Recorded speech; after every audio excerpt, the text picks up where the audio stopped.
welcome back to, I think this is episode 7 of my very own podcast, The Hog Talk. I'm your host, Antonio Chiquilla. Commanders, we get it done. 21, New York Giants, 18. The main factor of that game was 100% the kicker. We just got a new kicker. He goes by the name of Austin Siebert. Austin Siebert made 7 field goals. I believe that's a franchise record. He deserved the game ball, and it's a great day to be a Commanders fan. By the way, I want that song being played at my funeral, and I'm not joking. And I think that, overall, top to bottom, I think the team, we did a better job. I think the secondary did a better job. Even though Malik Neighbors had a career day against us, I think it was a $123 and a touchdown. I think that we played better as a team, and I think we played better as a unit, and I think we take this positive on to the game in Cincinnati. You got to take the wins while you can and be happy, and by the grace of God, we got it done by only our kicker. I understand that the Giants were hurt and they were beaten up, but this is a win that we're going to take. It was a scrappy win. Jaden Daniels didn't look bad at all this game as well. We couldn't punch it in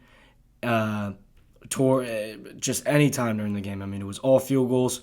I was actually at this game with one of my friends. It was a great game to go to, great atmosphere. It was just crazy to see how many people showed up to this game. It was a packed house, and you don't see our stadium that packed.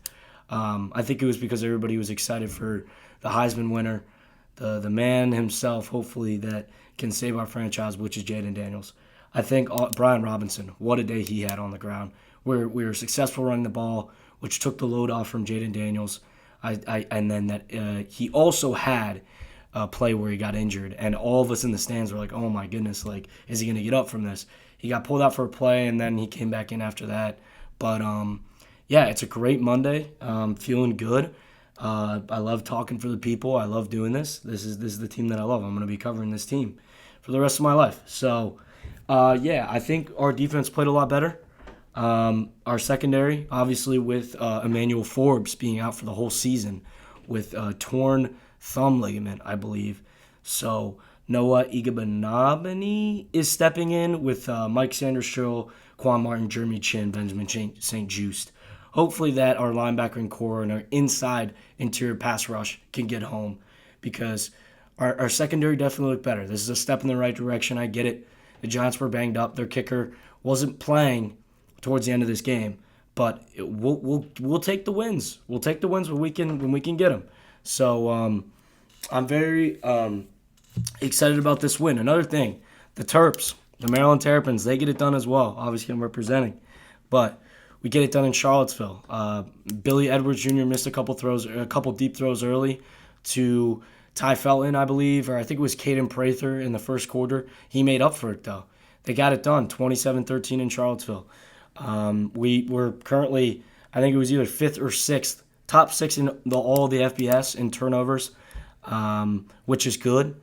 And I think Ty Felton isn't talked about enough. I mean, this guy is an absolute stud. He's one of the fastest receivers in all of college football, and I'm going to keep saying it because that man is a dog, and he single-handedly is carrying our offense right now. Before coming into that game, he was second in all of the college FBS football. In week 2, before even the third game, he was second in yards in all of college football. And I believe he had another 100-plus yard game, had a touchdown.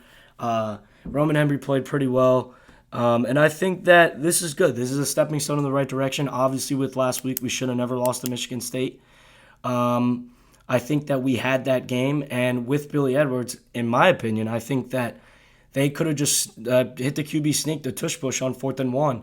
And we could have got it done against Michigan State, but we ended up blowing that game. But I think that it is a great step in the right direction, getting it done against a Virginia squad that, they were tough. They had Anthony Calandria, and I think that ultimately him trying to get out of the pocket and make plays led to his downfall.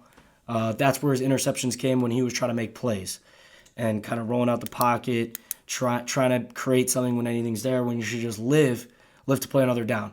I mean, obviously turnovers killed them. I still think Calandria is a really good quarterback. I think he's got a bright future in Virginia, or if he transfers. But that's what we had going on with the Terps. Jalen Husky, obviously great game. And another great game for Ty Felton. and the Terps. So they get it done. Around the NFL. This is going to be a quick episode today. But just wanted to go around the NFL. Bryce Young gets benched. I mean, the Carolina Panthers are in shambles. And I think that I don't think it's fair to him. I don't think it's fair to Bryce Young. I think that he brings a lot to the table as an elite quarterback. And obviously he hasn't showed it.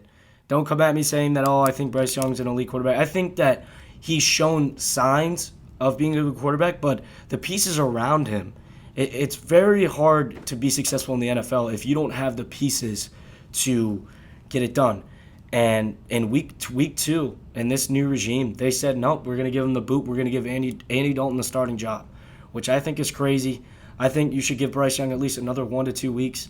And I don't understand what that decision was. That kind of didn't make any sense. Unless they're trying to send a message to the fans saying, because the fans are getting mad, they're fed up. They're like, take Bryce Young out. He's doing terrible. And so maybe they're going to prove to the fans that, hey, it doesn't matter who's we got slinging that ball around.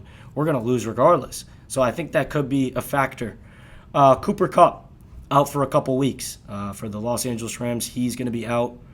Isaiah Pacheco to miss some time. And then Breece Hall got injured. He has a quadriceps injury. Puka Nacua obviously on the IR as well. And I think that's pretty much all that I got for today. Today's a great Monday.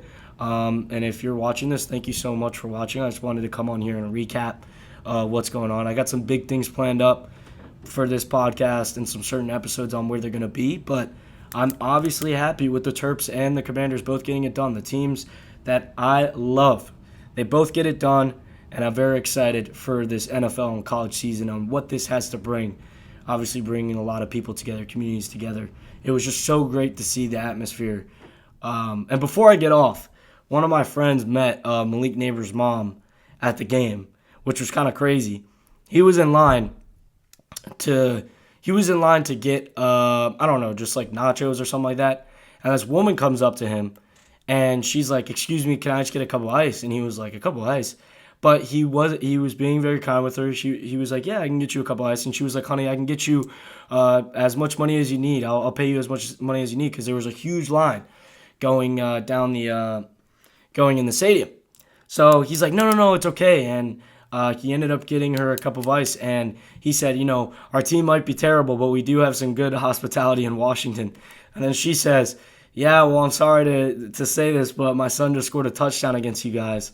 And he was like, "Wow, like who are you talking about?" And she said, Malik Neighbors. Malik Neighbors scored a touchdown. That's my son. So I was pretty calling a cool interaction. The game, the atmosphere, everything was great. But like and subscribe to the Hog Talk. I appreciate everybody who's been doing that. And I'll see you guys in the next one. Peace out.